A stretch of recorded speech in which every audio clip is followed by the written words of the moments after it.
Hello guys, this is the day 1 of 7 days mind blowing AI uses. আজ আমি আপনাদেরকে দেখাবো কিভাবে একটি এআই পাওয়ার্ড অ্যাপ ব্যবহার করে আপনারা আপনাদের পছন্দ মতো একটি ওয়েবসাইট, একটি অ্যাপ সম্পূর্ণ ফ্রিতে তৈরি করতে পারবেন। এর জন্য আপনাদের কোনো কোডিংয়ের প্রয়োজন নেই, কোনো কোডিংয়ের স্কিল জানতে হবে না, কোনো কোডারকে আপনাদের একটা টাকাও প্রদান করতে হবে না। শুধুমাত্র একটি অ্যাপ ব্যবহার করে আপনারা সহজেই এই অ্যাপটি তৈরি করতে পারবেন। তো দেরি না করে চলেন শুরু করা যাক। এর জন্য প্রথমে আপনাদেরকে যেকোনো একটি ব্রাউজারে চলে যেতে হবে। সেখানে আপনারা সার্চ করবেন replit.com। replit.com সার্চ করলে সরাসরি আপনাদেরকে ওই ওয়েবসাইটে নিয়ে যাবে। সেখানে যাওয়ার পরে আপনারা খুব সহজেই কিছু লগইন ইন্টারফেস আসবে।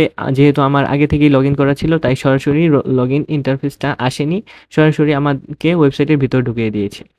তারপর আপনারা এখান থেকে খুবই সহজে আপনারা মিনিমালিস্টিক এইগুলো আপনারা সহজেই বুঝতে পারবেন, খুবই ইউজার ফ্রেন্ডলি একটি অ্যাপ। এইখানে জাস্ট আপনারা আপনাদের প্রম্পটটি দিবেন যে আমি কিভাবে একটি অ্যাপ অথবা একটি ওয়েবসাইট তৈরি করতে চাচ্ছি, যে ওই অ্যাপটিতে অথবা ওয়েবসাইটটিতে কি কি থাকবে না থাকবে, কিভাবে আমার থিমগুলো কি থাকবে না থাকবে, ওইগুলো শুধু আপনারা এখানে শুধু প্রম্পট আকারে দিবেন এবং এই চ্যাটবোর্ডটি সহজেই তা বুঝে আপনার জন্য পছন্দ মতো আপনাদেরকে তৈরি করে দিবে। তো আজ এই পর্যন্তই। ভালো থাকবেন, সুস্থ থাকবেন এবং ভিডিওটি যদি ভালো লেগে থাকে তাহলে একটি লাইক, সাবস্ক্রাইব করে পাশে থাকবেন। ধন্যবাদ।